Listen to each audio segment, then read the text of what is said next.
형님들 잘 지냈나? 오늘도 형님이 우리 아우님들을 위해서 도움이 되는 구독자 사연을 들고 왔는데, 이 우리 아우님이 참 보면 중고거래 참 많이 한다 알겠지?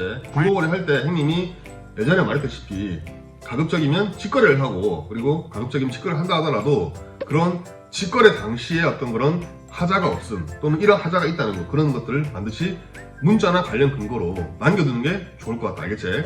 자 보자.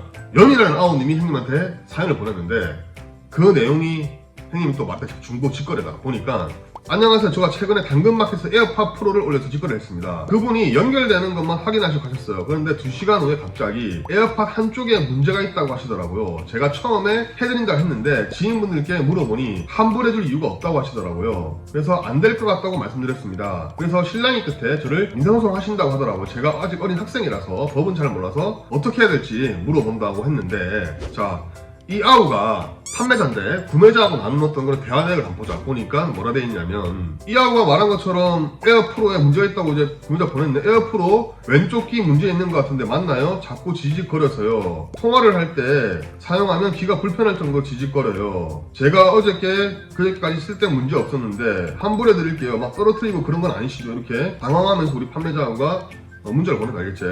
페어링 하려고 차에 한동안 있다가 전화 테스트 하려고 지인한테 걸었는데 지직거리는 게 계속 걸리더라고요. 그 철가루 필름 방지 스티커도 벗겨졌습니다.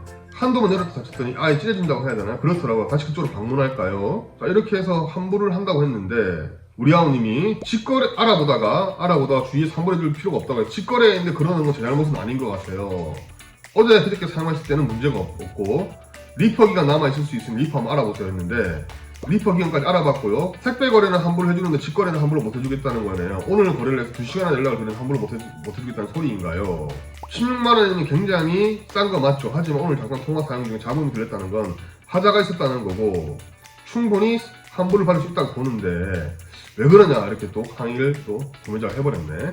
판매자분은 환불을 안 해준다고 하고, 구매자분은 환불을 해달라고 하는 상황에서 구매자분이 환불 안 해주면 경찰서로 가고 법정 조치를 취하겠다고 이렇게 한 내용이네. 알겠지?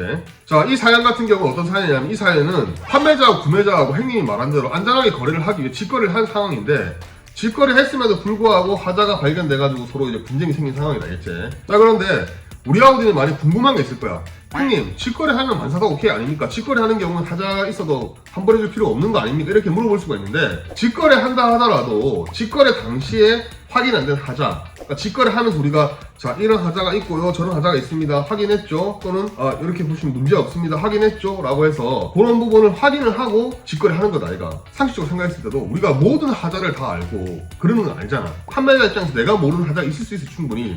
자, 그런 경우에 직거래를 하고 나서 나중에 하자가 발견됐다. 자, 그런 경우에는 그 하자에 대해서 법적인 책임을 판매자가 지는 게 맞다. 알겠지? 자, 그런데 다른 경우 있을 수 있어. 직거래를 하면서 내가 문자든 카톡이든 증거를 남기면 이렇게 남겼어. 어떻게 했냐면, 자, 직거래를 해서 하자가 뭔지 다 확인을 시켜줬고, 지금 여기서 발생하는 하자 외에는 내가 책임을 안 줍니다. 그러기 때문에 내가 물건도 내가 딴 데보다 좀 싸게 팔았습니다. 내가 3만원 싸게 파는 대신에 지금 내가 여기 알려주는 하자 확인했죠? 확인했고, 이거 말고 다른 하자 같은 경우는 나는 책임 못 집니다.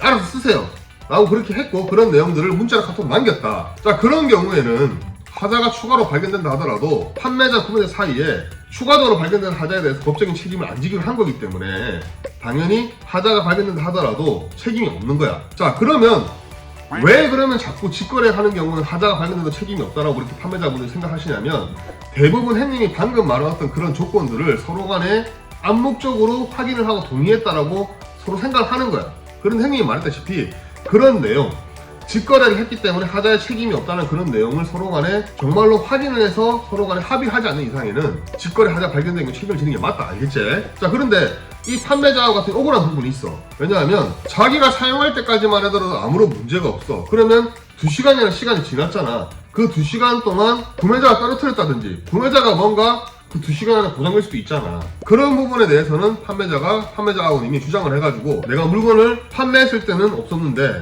물건에 어떤 기스가 났다. 기스를 보니까 떨어뜨린 것 같아. 그런 경우는 당연히 판매자분이 구매자한테, 야, 이거는 보니까 네가 떨어뜨려서 이게 망가진 것 같은데, 이렇게 충분히 법적으로 항의하고 주장할 수 있는 어떤 권리가 있단 말이야. 알겠지? 그래서 요 방송을 보는 아우들 같은 경우에는 직거래를 하더라도 형님 말처럼 조건을 명확하게 해서 직거래 하더라도 우리가 어떤 조건으로 물건을 사고 파는지를 명확하게 정한 다음에 직거래 하는 게 맞다, 알겠지? 그렇게 하면 분쟁이 좀 적다. 그리고 분쟁이 발생하더라도 합의한 내용, 우리가 서로 조건을 정한 내용에 따라 가지고 분쟁을 해결하면 되기 때문에 이렇게 좀 애매하게 어떤 그런 곤란에 처하는 내용이 적어지니까 행위 방법 참고해서 현명한 직거래하고 그런 조심을 알겠지? 행위만 물러간다. 주법